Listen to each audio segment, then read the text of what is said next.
Well, we're here with Bill Campbell, a big legend in sports in the Philadelphia marketplace. He's in our Hall of Fame, for which we're very, very happy and thankful. But he's in so many halls of fame that you must have a dozen plaques on the walls regarding halls of fame in a variety of organizations. I had until you came in my house and took them all down. Do you remember that time? Well, I waited about 6 months before you got them back. When we named him to the Hall of Fame, we needed pictures. I've got lots of pictures, but they're all hanging in my den. And so we were over there and looked at great pictures with his career showing with a variety of different people in the world of sports. And Harry Callis came to me last year. And we did the same thing for Harry. I said, you may never get him back, Harry. I wouldn't let him have him. You know, we have something that you did. I think it's, if my memory serves me correctly, 1947, you interviewed Connie Mack, who at that time was a legend in baseball right here in Philadelphia at the old Shive Park. And we have that right here on our internet. We have you along with a lot of other people. Can you recall some of the people like that you interviewed? Let's talk about Connie Mack, for example. What kind of a person was he? Oh, he was great. He was wonderful. I had a lot of conversations with Mr. Mack. I was a 23-year-old kid at the time, and he was 85 or 86 or whatever he was. He was still managing, sitting in the dugout on a hot August afternoon with a starch white collar and a tie and a suit. And if he disagreed with an umpire's decision, he called the umpire over. And the umpire came over to the dugout instead of a manager running out and protesting. Well, that was respect in those days. Yeah, Mr. Mack was like being around the Pope, being around a potentate of some kind. He was a kind, gentle, humble, modest man. And the amazing thing, Pat, was he called everybody Mister. And if you can believe being a punk 23-year-old kid, not knowing first base from third base, and having a man come up to you like Mr. Mack and say, Mr. Campbell, what'd you think about yesterday's game? But, you're talking, how old were you then? 23. 23. That had to be a momentous activity for you. It was. 23 years old, and in those days, again, he was legendary. Well, he called all of his players Mr. Fane, Mr. Chapman, Mr. Juice, Mr. Majeski. I remember many incidents. One particular thing stands out in my mind. The public address announcer at Connie Mack Stadium in those days was a guy named Babe O'Rourke. He had a heart attack, and he couldn't work. And I had just come to CAU, and I'd only been there a few months. Somebody in the press box, or somebody with the A's, Roy Mack, or somebody asked me if I would come down and do the PA, because Babe was taken to the hospital. In those days, the public address announcer sat in a little enclosure down on the field right next to the dugout, instead of being up in the press box where they are now. And he did all the lineups from down there and the umpires, etc. And so you heard all the conversations. It was great. You heard all the things that anybody said. Well, this guy has a good fastball. This guy got me a breaking ball. So, and it was really very informative, very educational. A great learning experience. Oh, it was great. Ferris Fane was the greatest first baseman for the 3-5 play, the bunt and pick up, throw a guy out at third base that I've ever seen. And he had a great arm, and he got his guy all the time. We're in a very close ball game this particular day with the Yankees. And a guy bunted, and Ferris Fane, who was utterly fearless, charged the bunt. If anybody ever hit a line drive, that had taken his face off. But he was utterly fearless, and the guy put the bunt down. Ferris came up throwing. There's a guy running from second to third, and for one of the few times in his life, Fane threw the ball completely over Majeski's head and up into the stands. 2 runs scored, and it was catastrophe. Mr. Mack was very upset. He never lost his composure, but he was twitching around a little bit, and he was very upset. Fane was a very emotional, loud guy, and he was so mad at what he did that he threw the ball away, and he was storming up and down in the dugout like this, walking, and Mr. Mack couldn't see. He had to go like that, watching a tennis match. And finally he said, Mr. Fane, would you please sit down? And we used to call Fane Burrhead. Burrhead turned around and he said to Mr. Mack, what would you have liked me to have done with that ball? Stick it up my... And Mr. Mack said, it would have been a lot safer there. Never forgotten that. Yeah, great names from baseball. Ferris Fane, he was a fantastic first baseman. You've done sports broadcasting and doing play-by-play when a lot of great famous people were involved. And of course, one game that everyone recalls, and I'm sure, if not your highlight, one of the highlights of your calling plays, Wilt Chamberlain. Yeah, 100 points. Yep. 100 points in a game at Hershey, Pennsylvania. You'd be amazed. There were 1 million people in that little gym. You'd be amazed, Pat, how many people have come up Chamberlain must have had thousands come up to him. But you'd be amazed how many people have come up to me and said, the night that Wilt scored that 100 points in Convention Hall, I was there. Or somebody would say, the night Wilt scored that 100 points in the arena, and the game was in Hershey. Hershey, right? And there were 4,000 people there. But everybody wants to be aligned with a success story like that. 40,000 people. Wilt tells me that, did tell me when he was alive, that people used to tell him that every week. I was there that night. I saw you do that in Convention Hall. What was it like doing that particular game with him scoring 100? Well, it was more like a solo exhibition. He was being set up. A lot of them were dunks. That doesn't stand out as the greatest thrill I've ever had. Really? It was overpowering individual profile. There was no semblance of competition. The Knicks were completely outmanned, and you could have pretty much picked the number. When he had 70-some points, I think he had 70 points at the end of the third quarter. So you knew the way he was going to be very, very close to 100. However, I must plead guilty to one thing. Would you believe that we had no tape of that game? I never thought to tape it. Byram Sam was my color man. He never thought to tape it. Our technician was, like a lot of technicians, not a sports fan. He never thought to tape it. And the guy back in Master Control, who didn't know a basketball from a hockey puck, he never thought to tape it. And I'm driving home. We're living in Broomall, Pennsylvania then, and I'm driving down the Pennsylvania Turnpike, and I'm halfway home, and I'm saying to myself, boy, we don't have a tape of this game. I couldn't believe it. I couldn't sleep. How could you have been so negligent as to have not taped this game? But again, who would have thought that would have been, Now, you tape everything. You walk across the room, they tape you. That's true. Sometimes when you don't want to be taped, they do. The next morning, I walked into my office at WCAU, and the phone rang. I went in the office, the phone rang. And a fan called, and he said, Mr. Campbell, he said, I listened to the broadcast last night. He said, I thoroughly enjoyed it. I said, thank you. He said, you did a good job. I said, thank you. He said, of course, he said, I have a tape of that game. He said, I taped it. He said, I'm sure you're not interested in it, but he said, if you'd like to have it, I'd be glad to send it to you. He said, I'm sure you professionals did a superb job of doing it. I said, I'll tell you what. I said, would you send me a copy of your tape? I said, I'd like to compare it to what it is. He said, I'd be happy to. That's the only tape we have. Isn't that amazing? And it's not very lucky good. That a fan was able to tape it. Very amateurishly done. That's okay, but it's yeah. I gave it to the engineers, and then they refined it a little bit, blocked a lot of the crowd noise out of it. Thank God. But when Wilt was elected to the Basketball Hall of Fame, he called me from Los Angeles. This was years later. Called me from Los Angeles, and he said, I guess you have a tape of that game, don't you? I said, oh, sure.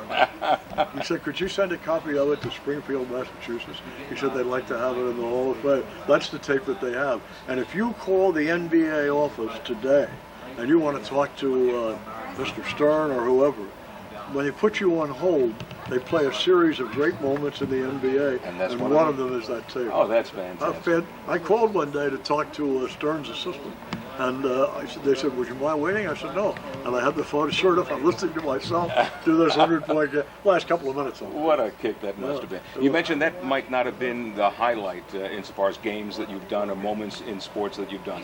What would be one of the highlights? Well, having broadcast most of my career for losing teams, and having lost so many games, well, the highlight, which I'll always remember, was the 1960 Eagles championship game, because we won the game, and because there were so many really good guys on that team who are still around. Some of them are gone, unfortunately, but I see those guys from time to time, and that was a great moment because we won with a team that wasn't the best team in the league. They had great chemistry, much like this team this year, and they got together and did a very good job. Gene Hart used to tell me, why don't you come in some night and do one period of a hockey game? And then when you finish your book, you can tell your grandchildren that you broadcast all 4 major sports. And I said, Gene, I don't know enough about hockey to fill a thimble. He said, I'll get you through it. Yeah, Gene was. I'll do it. Come in and do it. So let me talk to Bob Clark out Snyder about it. So I said, okay. So months later, I'm playing golf with Bob Clark at Tavistock, where we both belong. I'm playing golf one day with Clark. Despite everyone you hear, he's a good guy. And I said to him, Bob, whatever happened to Gene Hart's idea of my coming in to broadcast one period? I said, I thought it was a great idea. He said, well, I took it to Snyder. And Snyder said, we're having enough trouble winning without bringing another loser in there. What a quote. I remember you telling that story before. That was quite an interesting story. Bill, you've done, again, as you just mentioned, all sports. Was there one of the 3 major sports that you did that was a favorite of yours to do the call on? Well, I'm at heart a baseball fan. I wanted to be a baseball broadcaster from as far back as I can, from grammar school. And I wanted to broadcast Phillies baseball. That was the thing I wanted to do. I was pushing all the other things. I really wanted to do baseball. I've done 6 no-hitters, and they mean a lot to me. And baseball was really what I wanted to do, and I realized my ambition, so I have no complaints about that school. How did you get started? What was the first broadcast that you did in sports, or broadcast? When I was in high school at Roman Catholic, I got hurt. I was playing basketball, and I got hurt and I couldn't play. And somebody said they were going to do a scholastic sports show once a week at a foreign language station, which you may be familiar with, Pat, because of your background. WTEL yeah. In North Philadelphia, sure. up on Hunting Park. Remember it well, yeah. Hunting. So I went up there, and the only English program on the station at that time was this high school show. And I was a guest on it and the guest broadcaster. And then the owner of the station, a guy named Doug Hibbs. Doug Hibbs said to me one day, "Would you like to come in and do this every week?" And I said, "Yeah, it'd be great." So that's how I started. I did that every week. The following summer, I went to WGAL in Lancaster, and I did the Lancaster Red Roses minor league baseball games, Class B. Neil Harvey was there. He was working at that station. I did that all summer. The following summer, following my graduation from high school, I went to WFPG in Atlantic City. Greatest summer of my life. Sure. On the board with Steel Pier. Greatest summer of my life. Did the dance bands, Tommy Dorsey, Glenn Miller, Frank Sinatra, Dick Hayne, did all the dance band. It's a terrific summer.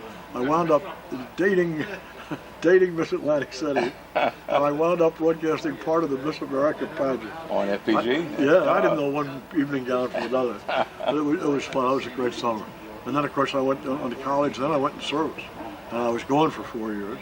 Won World War II single-handedly, and came back and have been in it ever since. And when you came back, how did you get back into the business? Sometimes it was tough coming back from the service to get your niche. When I left to go into the service, I was a summer relief announcer at WWII, which is where I met my wife. That's right. It's where I met Joe. In fact, Joe used to work at the station that I worked at, but a few years before CAM, and of course later WSSJ. Well, Joe is Mr. Gimbel's secretary and later became Ben Gimbel's administrative assistant. Joe was a very big deal at WWII. Absolutely. I was a humble little summer relief guy, right. They said they owed There's nothing lower than a summer relief guy. So they did not owe me a job when I came out. But when I came out, Joe and I started to date, and Murray Arnold, who was the program director there, and Ben Gimbel said to me, "You know, we don't owe you a job." I said, "I know you don't." He said, "What are you going to do?" I said, "I'm in St. Joe's. I was going to school." He said, "We're going to give you a job anyway." He said, "Come back and we'll put you on the staff and we'll try to find some time for you." Oh, that was great. So they brought me back. The job that I left as a summer relief announcer in 1942, it paid $38 a week. When I came back, that job was worth $98 a week in 1946, and I was back 1 week, and they called a strike, and we were out picketing. Here's a guy who was nice enough to take me back, and I'm trying to picket sign outside. The first week, that's fantastic. Then I went to CAU, and I just started doing my thing. Again, you love baseball most of all. Any major moment in baseball, the no-hitter sticks out in my mind. Well, I missed Jim Bunning's perfect game. Yeah, well, I was going to say, but the story died. about that, you want to tell that story? My mother died that weekend. Yeah. I was in Chicago with the Phillies. Richie Ashburn and Byram Sam and I were the broadcasters. And I was in Chicago with the Phillies, and my mother suffered from a lot of lung problems and emphysema and whatnot, and she was in and out of the hospital frequently. So it was not terribly alarming for her to be in the hospital. I was in Chicago, and we were going to go from Chicago to New York and play Friday night, Saturday afternoon, and Sunday afternoon, and then I would come home. And Friday night, I was lying in bed in the hotel in Chicago, and the phone rang. It was my wife, and she said, "I think you ought to come home." I said, "Why?" She said, "Well, I just have the feeling that if you want to see your mother, I think you ought to come home." I said, "When?" She said, "Like tomorrow." I said, "Well, she's been in the hospital frequently. What makes you say that?" She said, "Yeah." She said, "I've been in to see her frequently, but she said, I've never seen her this bad." She said, "I just have a hunch that she hasn't been around here very long, and I really think you ought to come home." Joe's always been a person of impeccable judgment. And I said, "Well, I guess I better go home." So I left, told the team that I was leaving, and I went home. and Jim Bunning pitched a no-hitter on Sunday afternoon. That Sunday afternoon. Yeah, so that stands out in my mind. It's an amazing career, and right now you're still active. I hear you regularly with editorials, sports editorials on KYW. How are you doing with that? Well, it's great. It keeps me close to the game, and it makes me go to the games, and it makes me go to the ballpark. And I enjoy what I do. I do it Monday, Wednesday, and Friday, and they play it 5 times a day at 5 different times. And it's great, Pat. It makes me write. It makes me think. It makes me stay current. The one thing I learned this a long time ago, but it's refreshed my memory, is that even if you're being critical about something that happens in a game, the players and the manager and the coach doesn't mind that as long as they can see you. And as if long you do as it they see you with the game. Yeah, if you do it fairly, and but if you never come to the game and you're just some voice out there, they don't like that at all. No, but I've heard, almost all of them, because they are heard on a regular basis. They do several times a day. But it's a great insight that you have to look at the game and the activities that are happening, and with your perspective, to be very sharp about it, fair about it, but truthful about it. And now you're able to do that without any worry. Oh, it's fun. It keeps you young. Absolutely. Well, listen, thank you very much for making us enjoy your company and your expertise here on the internet. And later on, when you get a chance, go to your computer and log up and listen. And thank you. Wednesday is usually a difficult day for me, but I should try to be here more frequently. Okay, good to see you here. Thank you very much. My Bill pleasure. Campbell, ladies and gentlemen, a legend in sports, and of course one of our Hall of Famers right here at the Broadcast Pioneers.